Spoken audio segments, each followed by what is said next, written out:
Gold, trusted gold buyers. మీరు తాకట్టు పెట్టిన బంగారాన్ని విడిపించి ఈ రోజు ఉన్న మార్కెట్ ధరకు కొనబడను.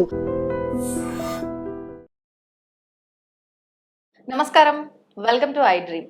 ధర్మ మార్గం విత్ విజిత కార్యక్రమానికి స్వాగతం.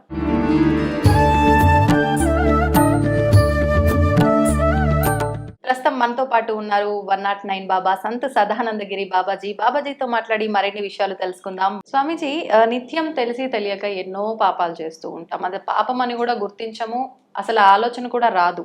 ఇటువంటి పాపాలకు ప్రక్షాళన అనేది ఎలా జరుగుతుందంటారు? దేనికైనా కానీ ప్రాయశ్చిత్తానికి మించిన పశ్చాత్తాపం చెందడము అనేది, పశ్చాత్తాపము సకల ప్రాయశ్చిత్తకరం. అంటే దొంగతనంగా ఊరికే ఇది నేను పశ్చాత్తాపం పడిపోయాను నేను మళ్ళీ చేస్తాను కాదు. గంగలో మునిగి దేన్నో వదులు అనేసి మళ్ళా ఇంటికి వచ్చి అదే మెక్కడం కాదు. ఏక్ బార్ छोड़ दिया तो जिंदगी भर उसको छोड़ते అంతే.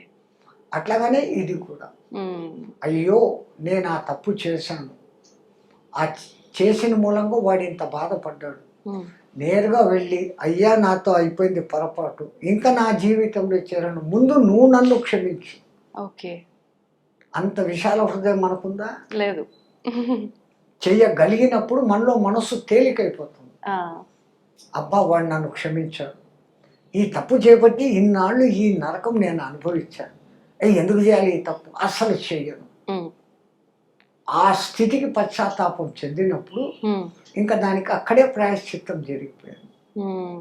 అట్లా అనుకుని బలవంతంగా ఒక కుక్కను మేకను పొడిచి చంపి అయ్యో నిన్ను చంపాను ఐఆమ్ సారీ అని 100 సార్లు చెప్పేసి నేను పశ్చాత్తాపడిపోయాను అనేసి ఒక గంట ఏడనో కూర్చొని అయ్యో నేను కుక్కను చంపాను అని ఏడ్చేసి ఆ తర్వాత మళ్ళీ వండుకొని ఇంకో కుక్కను చంపాను మొదలు పెడితే నో యూస్.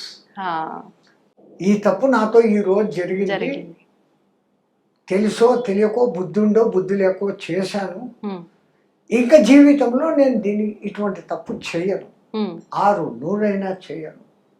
ఇంకో చోట జరుగుతుంటే కూడా నేను ఖండిస్తాను అనుకున్న స్థాయికి పోయినప్పుడు ఈ పాపం శమం అవుతుంది.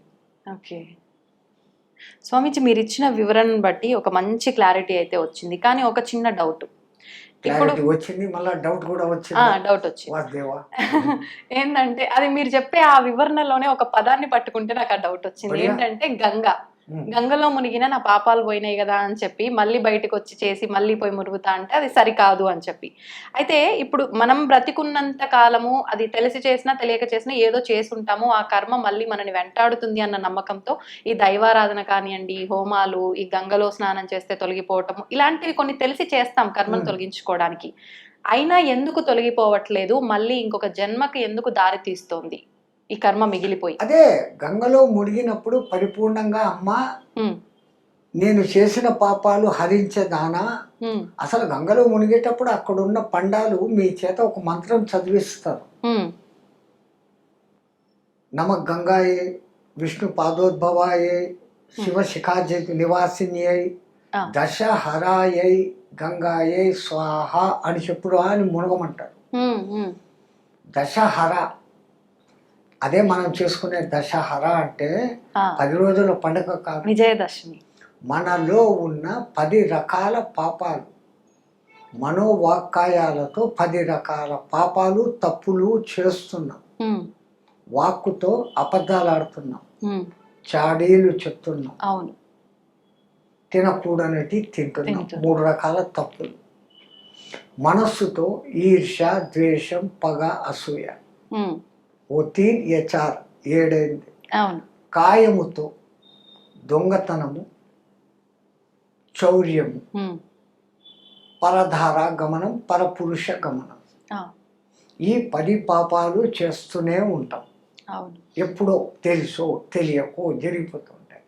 ఇటువంటి ఈ 10 పాపాలను దశహరాయై గంగాయై నా 10 పాపాలను హరించు, ఇదే రావణుని 10 తలకాయలను హరించి 9 రోజులు యుద్ధాలు చేసి ఆఖరిన విజయం పొందడమే విజయదశమి. అంతంత అర్థాలతో మన వాళ్ళు పెట్టారు. ఈ దసరా చేసుకుంటున్నామంటే సరదా చేసుకోవడం కాదు, ఒక్కొక్క రోజు నీలోని ఈ 10 పాపాలను హరింప చేసుకుంటూ వీటి మీద విజయం పొందడం, అది దశహర దశరా.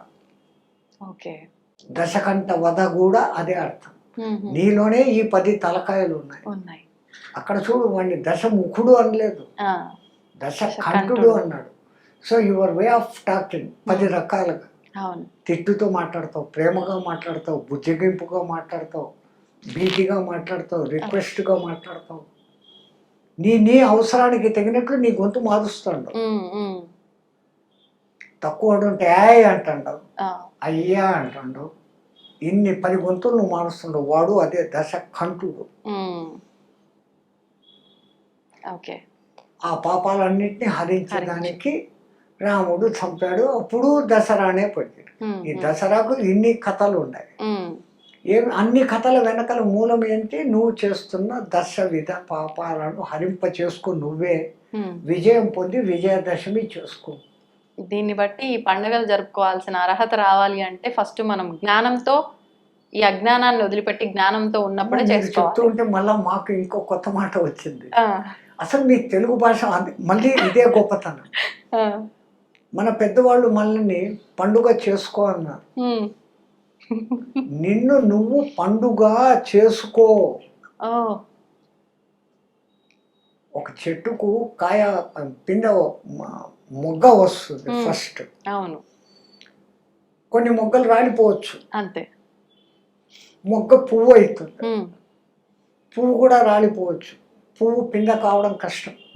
పిందె అయింది, వర్షానికో వడగండ్లకో పిందె కూడా రాలిపోవచ్చు. ఏ పక్షో పురుషో తినొచ్చు. పిందె కాయ అయింది, కాయ కూడా రాలిపోయే సందర్భం ఉంది. పండుగ కావాలంటే ఎన్ని స్టేజులు దాటుకోవాలా, ఎన్ని కష్టాలు అధిగమించాలా. నిన్ను నువ్వు పండుగ మార్చుకో అని ఒక్కొక్క పండుగలో ఒక్కొక్క సాంప్రదాయాలు, అలవాట్లు, పద్ధతులు పెట్టి ఇవి చేస్తుంటూ మెల్లమెల్లగా నువ్వు క్రమంగా పరిణితి చెందు. పిందె వగురుగా ఉంటుంది, కాయ పుల్లగా ఉంటుంది. మామిడి పండు అది ఎంత అద్భుతమైన రుచిగా స్వాదిస్తాడు. అంటే నువ్వు ఈ కష్టాల నుంచి ఒక్కొక్క స్టెప్పు ఎక్కుతూ ఎక్కుతూ ఎక్కుతూ రాటు తేలి నువ్వు పండుగ మారు అనే దానికి మీ తెలుగులో దాన్ని పండుగ మారు అన్నారు. బాబా ఎంత అర్థం ఉందో స్వామిజీ. నిజంగా ఇంక ఇంప్రెస్ అంతే. మీరు మాట్లాడిన తర్వాత ఇంకా డౌట్స్ వస్తూనే ఉంటాయి కానీ సమయం అయితే సరిపోదు. ఎంత మంచి క్లారిటీ ఇచ్చిన అంటే, నాది కూడా చిన్న స్వార్థం, మనిషికి స్వార్థం ఉండద్దు అంటారు కానీ ఇంకో 2 పాయింట్లు ఎక్కువ ఏమన్నా నేను అడిగితే చెప్తారనే ఒక స్వార్థం అనమాట. సంతోషం స్వామీజీ, ఎన్నో మంచి మంచి విషయాలు తెలియజేశారు. మరిన్ని విషయాలు మరొక వీడియోలో మాట్లాడుకుందాం. ధన్యవాదాలు. గురుదేవుని కటాక్షం తల్లి. జై శ్రీమన్నారాయణ. జై శ్రీరామ్. సమస్త సుఖినో భవంతు, సర్వే జనాం సుఖినో భవంతు. తవ్వండి, తవ్వుతూనే శివలింగం. సరే, దాన్ని అట్లా కప్పేసేయండి, చూపించదండి. Krishna is there. మూర్తి పూజ కాదు, సాక్షాత్ బ్రజేంద్ర నందన భగవాన్ ఉన్నారు మూర్తిలో. ఏమీ ఆశించకుండా ఆరాధించే వాళ్ళు కూడా ఉన్నారా ప్రభుజీ? నిజమైన భక్తి అంటే మనకు తెలియదు కాబట్టి